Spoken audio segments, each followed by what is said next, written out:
Hi, this is Peter from Tech Explorations. In this video, I want to show you a few things that I've learned after spending a few hours with the LabJack, this device right here. It's a weird device. I guess it's in a category of its own. It's not really a multimeter. It definitely isn't an oscilloscope, but it does combine capabilities of a variety of bench instruments or measurement instruments into one very convenient and very easy to use device. It's a microcontroller that you can use to read signals from your devices, from your gadgets. You can use it to create waveforms or create signals. It's got an analog output. It's got PWM capability, and it's also programmable. So it uses a high-level language called Lua, which is a little bit like Python, still easy to learn. It's very popular with microcontrollers these days. I've never used it before until now. I'm going to show you a little Lua script a bit later as well. So you can create Lua scripts that run on the LabJack, and they can automatically begin when you apply power to it. Another really nice thing that I like about the LabJack is that you can have it connected to your Ethernet network. It can be somewhere in your lab connected to your network, and then from there using your computer. So you see here I've got the LabJack application called Kipling running. You can take measurements, or you can write states to its pins and control external loads, or take measurements from external devices or sensors. So it's a lot of capabilities that this device has, and in what I'm about to show you, I'm only scratching the surface. And these are the things that I learned myself just by playing with the LabJack for the last few hours. Nothing fancy. I'm sure there's a lot more in it. So let's begin. I'm going to show you a list of experiments that I'm about to do, and then just go through each of the experiment one by one. Okay, let's begin with the LabJack experiments. So this is my LabJack model T4. LabJack has a few variants or different models out depending on exactly what you want to do. The one that I've got is the D4. It's a fairly popular model, and it comes in a hard case, so it's pretty sturdy as well. And off the bat, you can see that there are plenty of inputs and outputs on the board that you can just attach wires using the screw terminals. But on the bottom as well, there's an additional set of ports that you can access through this DB15 connector. I don't have this attachment, so I'm going to do my experiments using the more convenient, in other ways, screw terminals. On the back, you've got the input-output ports. This is how your communication happens. So you can access all these settings and interact with your LabJack using just USB only that is connected to your computer, or you can connect it to your local network via Ethernet. If you do that, you still need a way to power your LabJack, and at the moment I'm doing that using USB anyway. So either way is exactly the same. I've tried both, and it works the same way. The bottom, there's not much to say other than that there's provision for a screw here, so you can hang it on the wall, I guess. That's about it. You can also purchase a LabJack without the case, and comes a little cheaper. So in my case, as I said, I'll be using Ethernet, and I'll show you later how you can connect through the software to your LabJack using either method.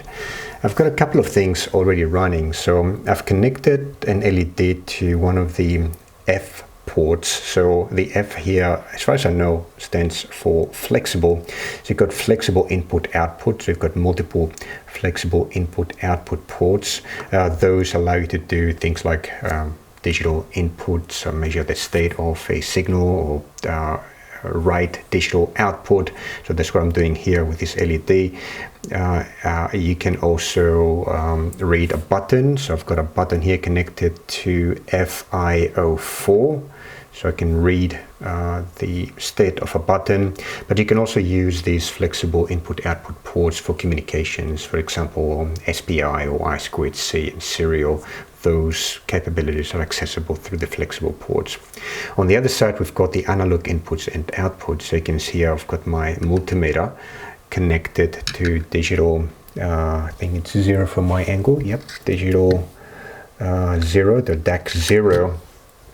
And I've also connected my power supply, my bench power supply, to an analog input port 0, just to measure the voltage that I've set on the on my benchtop power supply. I'm going to show you that in a minute.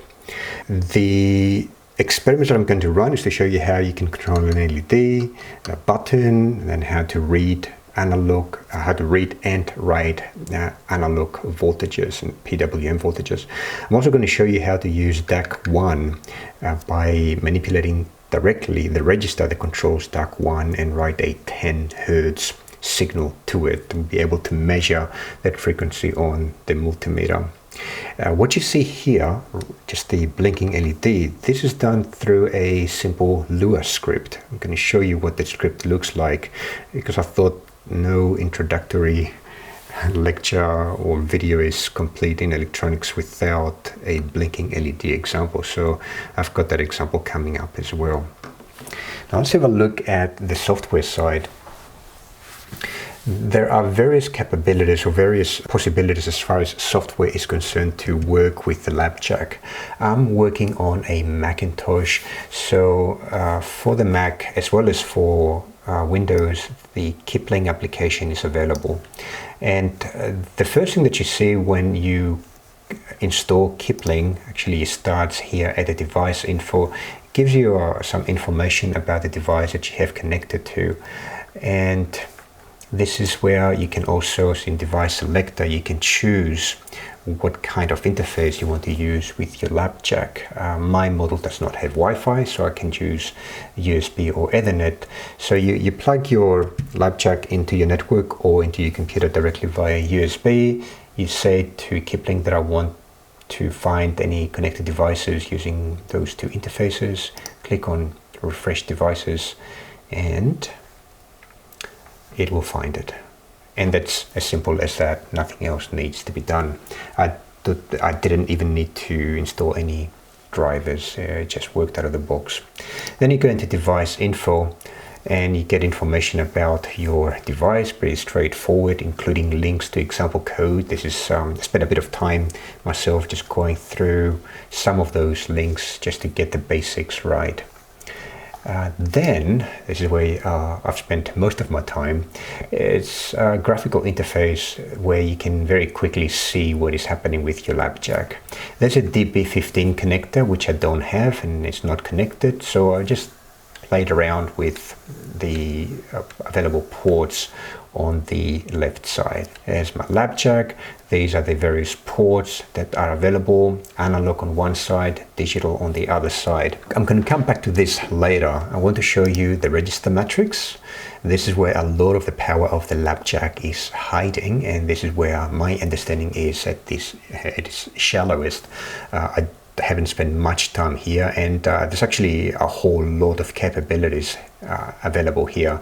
I'm going to use one of the registers here and configure it so that we get a 10 Hertz square signal coming out of DAC1 a bit later. Here's the Lua Script Debugger. Any Lua script that you put in here is sent to the LabJack and is executed on the LabJack, including things like debugging. What you see here, the program plus the output, is all happening on the LabJack. The Kipling software does not have an interpreter on board for this. Network settings, I'm going to leave this aside. There's global configuration, lots of options here to configure your device, power up defaults, and you can update your LabJack from within the application itself. And there's one update for me that I will apply a bit later. Alright, so let's begin with the first experiment. The first thing that I want to do is to play around with the left side of the LabJack, where I'm going to control the LED and then detect the state of the button. So I'm going to disconnect the rest so that they're not in the way.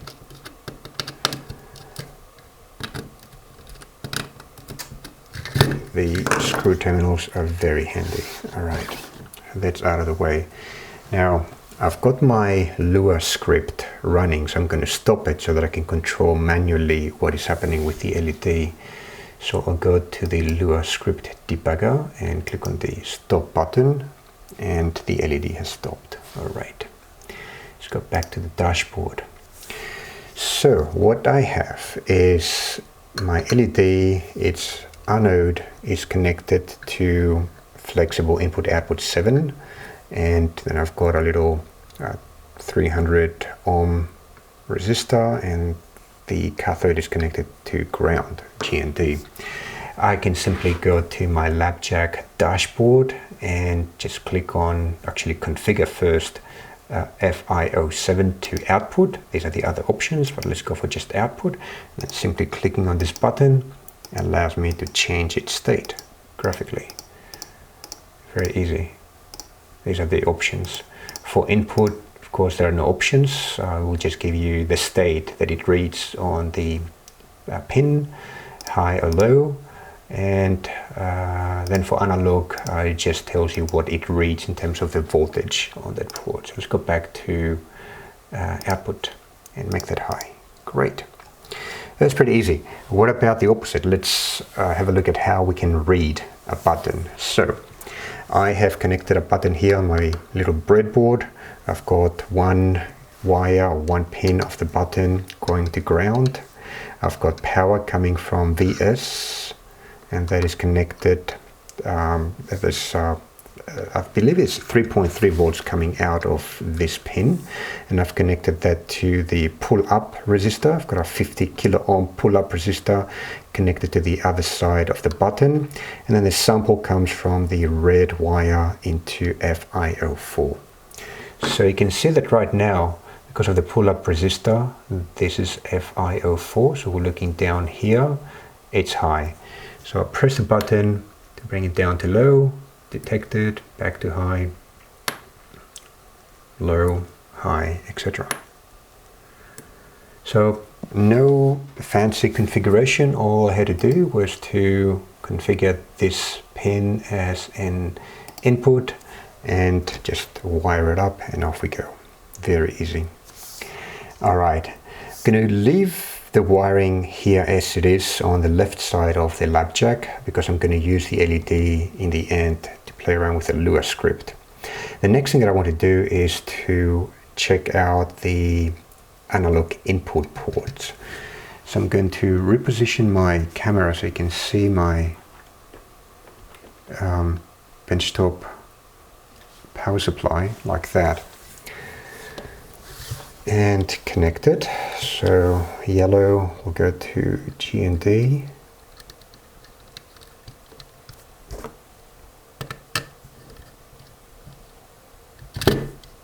okay, and the white, let's put it into analog input 0.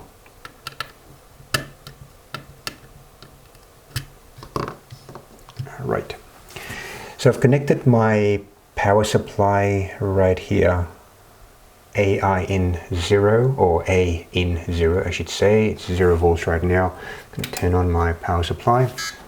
I've set it to 6 volts. Actually, I might turn it down a little. Let's make it 3 volts and turn it on. And there you go. Immediately the LabJack application here is showing me the voltage on A in 0, 3.004. Let's maybe turn it off and change the voltage. Maybe 3.33. No particular reason for selecting this number. And it comes back as 3.33 volts. Right, pretty easy again, nothing fancy. What about the opposite? Now I'm going to turn off my power supply and remove these 2 wires, since I'm not going to need them again. So I'd like to now use my multimeter to measure the voltage that I will write to DAC 0, so digital output 0. So to do that, I will attach the probes directly onto the screw terminals. Just carefully so I don't damage the threads of the screw.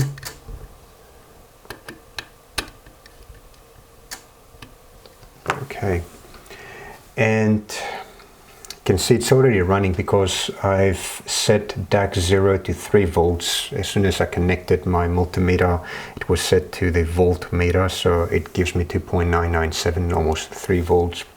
Let's make that 4. There you go, goes up to 4, let's make it 3.5 and adjusts to 3.5. And it just works like nothing fancy here. I didn't have to do anything, no struggle. It's one way by which you can use your LabJack as like a handy multimeter.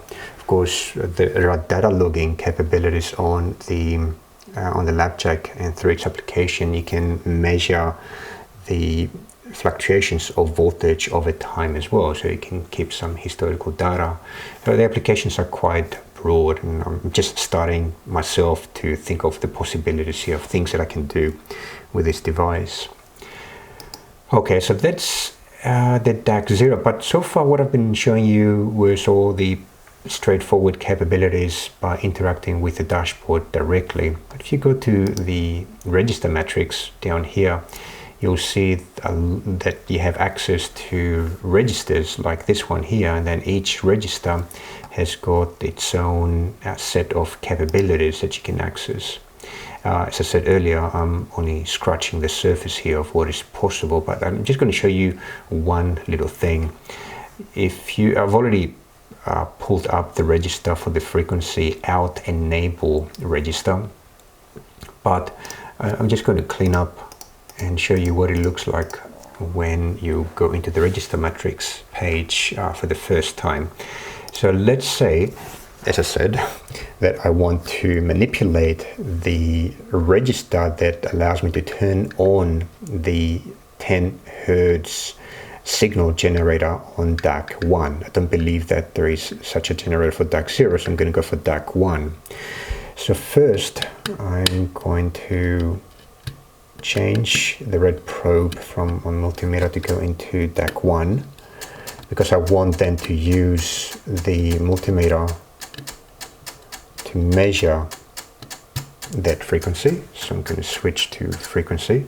Things probably already running, that's why I was clicking on and off. All right, so I want to go to DAC 1 and change and enable the frequency generator. So I can search for DAC 1 here, and see there's a bunch of options that relate to DAC 1.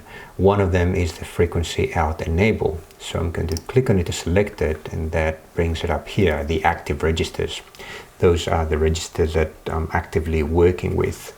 So when you want to turn things on, you type in A1, and it was already 1, of course, and that's why here, just reposition my camera and zoom in a little. Okay, you can see that my multimeter is picking up the 10 Hertz or 9.999 Hertz signal. If I want to turn it off, just change the value to 0, and it's now down to 0 Hertz. We have no signal coming through. Let's make that 1 again. Just make sure this is really working, and you go back to 10 Hertz. So you can manipulate a lot of capabilities that are built into the LabJack by manipulating the registers that allow you to enable or configure those capabilities. And I'm probably going to do another video in the future once I have a better understanding of those registers myself, so I can show you some more interesting things as well. It's just, as I said, scratching the surface, giving you an idea of what is possible.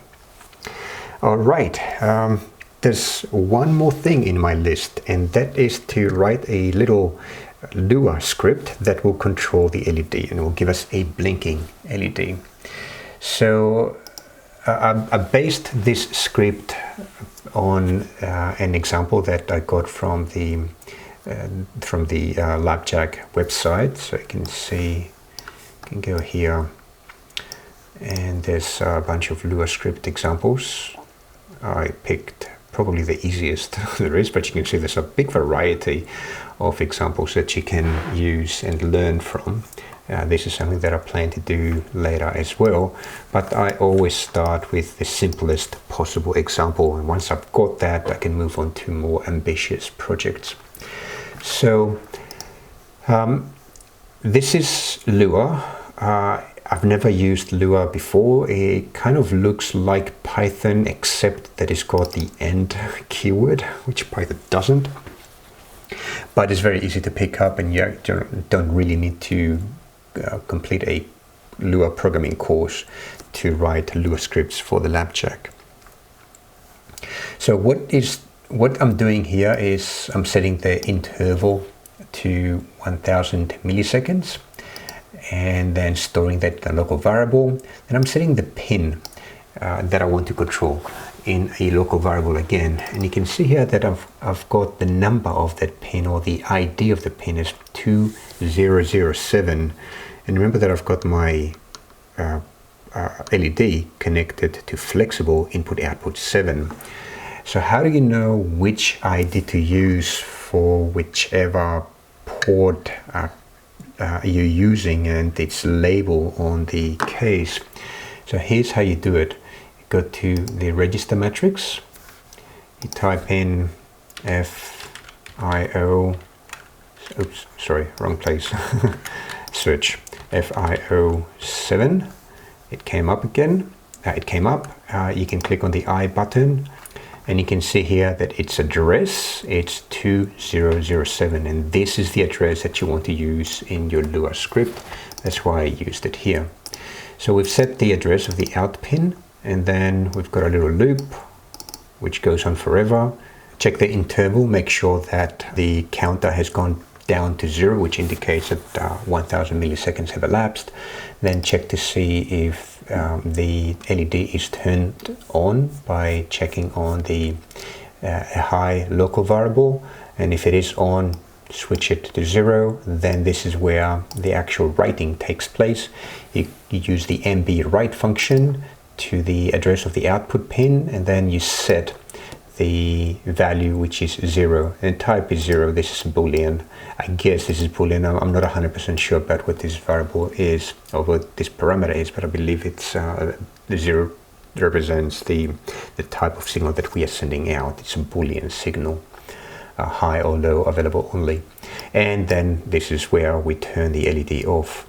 And if high is not 1 but it's 0, then we'll turn it high. We'll write 1 into the high local variable, and again using the MB write function to the pin with address 2007, we are going to write a logical 1 to that address and turn the LED on. And that's it. Then the thing repeats again, or the loop repeats again. So to play back the program, just press on the play button. That is going to upload the program to the LabJack, and then you will start executing it on the LabJack. There you go. Easy. Now there are a few other possibilities here. Is that you can save this script to the LabJack flash memory. You can make that script to execute every time that you turn on your LabJack, you power it on. But you can also interact with it on your local computer, so you can save it on your local computer, or you can create a new Lua script here, and so on. There's a few other features that I'm exploring as well. So that's about it. That's a few little experiments that I have done on the LabJack as I'm learning its features and its capabilities. And at this point, actually going forward, what I want to do is to explore other things that I can do with Lua and just become a bit more proficient with that, but also want to dig into the registers of the various ports and outputs and inputs, and explore those capabilities as well as things such as sensors and components like that are a little bit more sophisticated than just buttons and LEDs. I want to see if I can grab if I can plug in a temperature sensor, for example, and grab data out of it, and then log that data on my Kipling application and do some data logging that way. So these are just a few possibilities. So let me know if you have any questions about my experiments, any suggestions of experiments that I should do, or any comments at all. I'm very keen to know what you think. Thanks and bye for now.